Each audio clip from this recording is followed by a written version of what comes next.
का समाधान। किसी शहर में एक व्यक्ति था। वह हमेशा दुखी रहा करता था। उसे हमेशा ऐसा लगता था कि उससे ज़्यादा दुखी इस संसार में कोई नहीं हो सकता। जब भी कोई उससे बात करता वह अपनी समस्याओं का बखान करने लगता। थोड़ी देर में साथ वाला व्यक्ति उठकर चला जाता। इस बात से वह बहुत परेशान हो जाता। उसकी बात कोई सुनने वाला नहीं है।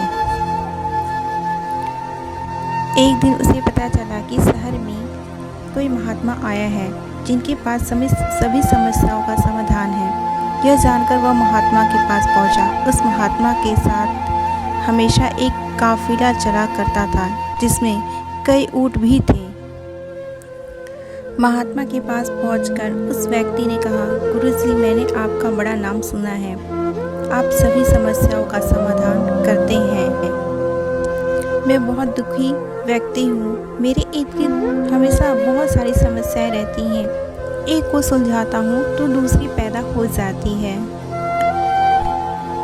मैं अपनी आप बीती किसी को सुनाता हूँ तो कोई सुनता नहीं। दुनिया बड़ी ही मतलबी हो गई है।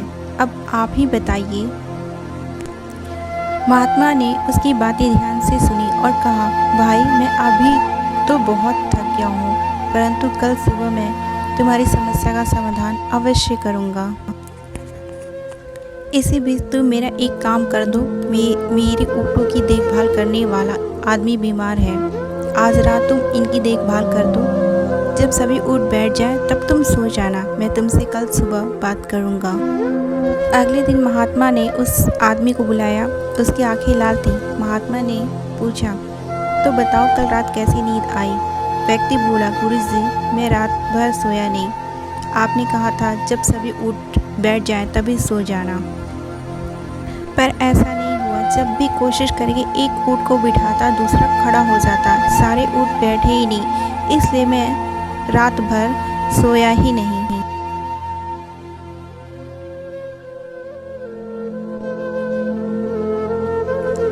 महात्मा जी ने मुस्कुराते हुए कहा, मैं जानता था कि इतने ऊँट एक साथ कभी नहीं बैठ सकता, फिर भी मैंने तुम्हें ऐसा करने के लिए कहा। यह सुनकर व्यक्ति क्रोधित होकर बोला, महात्मा जी, मैं आपसे हल मांगने आया था, पर आपने मुझे परेशान कर दिया।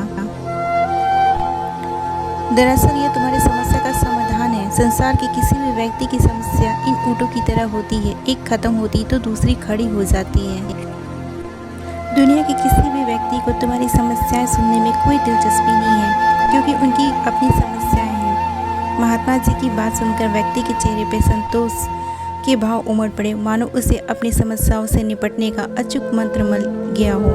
तो फ्रेंड, अगर आपको मेरी वीडियो पसंद आए तो प्लीज़ शेयर कीजिए और सब्सक्राइब कीजिए।